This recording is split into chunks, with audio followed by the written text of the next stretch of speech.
अस्सलाम वालेकुम व्यूअर्स, मैं हूं मिसबा और आपको अपने चैनल फूड पॉइंट में खुशामदीद कहती हूं। खुदा आपको खुश रखे, आबाद रखे और ढेरों खुशियां अता फरमाए। आज अपने प्रोग्राम में जो रेसिपी मैं बना रही हूं, मैं उम्मीद करती हूं कि मेरी आज की ये रेसिपी आपको बहुत पसंद आएगी। आप भी इसको ज़रूर ट्राई कीजिएगा और कमेंट सेक्शन में अपनी राय से ज़रूर आगाह कीजिएगा और मेरे चैनल को सब्सक्राइब करना और बेल आइकन के बटन को प्रेस करना मत भूलिएगा। अब हम चलते हैं अपनी आज की रेसिपी की तरफ। मेरी पिशावरी चरसी कढ़ाई की ये रेसिपी आपको बहुत पसंद आएगी। बहुत ही कम और सादा मसालों से बनाई जाने वाली चरसी कढ़ाई बनकर रेडी हो चुकी है। आप भी इसको ज़रूर ट्राई कीजिएगा और कमेंट सेक्शन में अपनी राय से ज़रूर आगाह कीजिएगा। बिस्मिल्लाहिर्रहमानिर्रहीम। अस्सलाम वालेकुम व्यूअर्स, आज हम बनाने जा रहे हैं मज़ेदार चरसी कढ़ाई। चरसी कढ़ाई बनाने के लिए हमें जिन जिन चीज़ों की ज़रूरत है, इनमें चिकन हमें चाहिए 1 किलो, जिसको हमने अच्छी तरह से वॉश कर लिया है। इसके अलावा टमाटर हमें चाहिए 5 अदद। इसके अलावा हमें चाहिए अदरक और लहसुन का पेस्ट 2 टेबलस्पून, हरा धनिया 1 प्याली, हरी मिर्चें 5 अदद। पिसे मसालों में हमें जिन चीज़ों की ज़रूरत है, इनमें हमें चाहिए नमक 1 टेबलस्पून, पिसी हुई काली मिर्च 1 टेबलस्पून। आप ये दोनों चीज़ें अपने टेस्ट के मुताबिक भी यूज़ कर सकते हैं।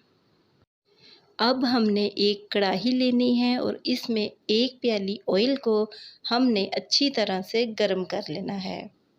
लीजिए, हमारा ऑयल बहुत ही अच्छी तरह से गर्म हो चुका है। अब हमने इसमें 1 किलो चिकन को ऐड करके इसको अच्छी तरह से फ्राई करना है। हमने चिकन को तकरीबन 10 से 12 मिनट तक मीडियम फ्लेम पर अच्छी तरह से फ्राई करना है। 10 से 12 मिनट तक चिकन को फ्राई करने के बाद हमारा चिकन तकरीबन 80% तक गल जाएगा। पेशावरी चरसी कढ़ाई आम कढ़ाई के मुकाबले में बहुत ही मुनफरिद होती है। जब आप इसको एक बार ट्राई करेंगे तो आपको यकीनन ये बहुत पसंद आएगी। 10 से 12 मिनट गुज़र चुके हैं और हमारी चिकन की ये फ़ाइनल लुक बनकर रेडी हो चुकी है। अब हमने इसमें 1 टेबलस्पून नमक ऐड करना है। नमक आप अपने टेस्ट के मुताबिक भी ऐड कर सकते हैं। मैं अपने टेस्ट के मुताबिक 1 टेबलस्पून इसमें ऐड कर रही हूँ। हमने अब एक्स्ट्रा ऑयल को बाहर निकाल लेना है और इसके बाद हमने इसमें 2 टेबलस्पून अदरक और लहसुन का पेस्ट ऐड कर देना है। हमने 2 से 3 मिनट तक अदरक और लहसुन के पेस्ट को चिकन के साथ अच्छी तरह से फ्राई कर लेना है। इसके बाद हमने अपने टमाटरों को दरमियान से काट के कुछ इस तरह से चिकन के ऊपर ऐड करना है। हमने टमाटरों के छिलकों वाली साइड ऊपर की तरफ रखनी है। इससे बाद में हमें छिलका उतारने में बहुत ही आसानी रहेगी। हमने सारे टमाटर चिकन के ऊपर ऐड कर दिए हैं और अब हमने ढक्कन की मदद से इसको कवर कर देना है। तकरीबन 10 मिनट तक हमने स्लो फ्लेम पर अपने टमाटरों को अच्छी तरह से गला लेना है।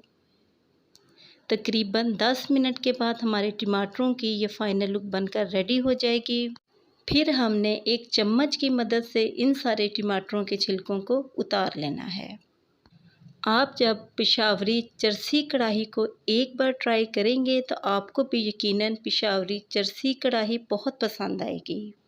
लीजिए, हमने अपने सारे टमाटरों के छिलकों को अच्छी तरह से उतार लिया है और अब हमने एक चम्मच की मदद से इसको अच्छी तरह से दबा दबा के अपने चिकन के अंदर मिक्स करते जाना है। तकरीबन 3 से 4 मिनट के बाद हमारे टमाटर चिकन के अंदर अच्छी तरह से घुलना शुरू हो जाएंगे और बहुत ही अच्छे तरीके के साथ चिकन के अंदर मिक्स हो जाएंगे। हमारे टमाटर चिकन में अच्छी तरह से घुल चुके हैं और हमने टमाटरों का पानी अच्छी तरह से ड्राई कर लिया है। टमाटरों का पानी ड्राई करने के बाद हमने 5 से 6 अदद हरी मिर्चें इसमें ऐड करनी है और चम्मच की मदद से इनको अच्छी तरह से मिक्स कर लेना है। और साथ ही हमने बारीक बारीक कटा हुआ हरा धनिया भी इसमें ऐड कर देना है। आपने पेशावरी चरसी कढ़ाई बनाते हुए इस चीज़ का ख़ास ख़याल रखना है कि काली मिर्च को आपने सबसे लास्ट पे ऐड करना है। अब हमने सबसे लास्ट पे 1 टेबलस्पून काली मिर्च अपनी चरसी कढ़ाई में ऐड करनी है और चम्मच की मदद से आपने अपने चिकन को बहुत ही अच्छे तरीके के साथ मिक्स कर लेना है। माशाल्लाह से बहुत ही ज़बरदस्त सी खुशबू हमारी कढ़ाई में से आ रही है। हमारी चरसी कढ़ाई में बहुत ही कम मसाले यूज़ होते हैं, लेकिन ये बहुत ही मज़े की बनती है। लीजिए, हमारी मज़ेदार और लाजवाब पिशावरी चरसी कढ़ाई बनकर रेडी हो चुकी है। आप भी मेरी ये रेसिपी ज़रूर ट्राई कीजिएगा और कमेंट सेक्शन में अपनी राय से ज़रूर आगाह कीजिएगा। और मेरे चैनल को सब्सक्राइब करना और बेल आइकन के बटन को प्रेस करना मत भूलिएगा। इससे मेरी आने वाली हर न्यू वीडियो का नोटिफिकेशन आपको बआसानी मिलता रहेगा।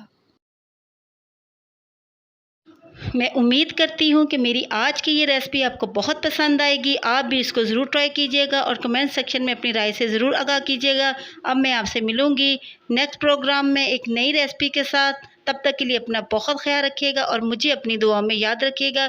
अब मैं आपसे इजाज़त चाहती हूँ। अल्लाह हाफ़िज़।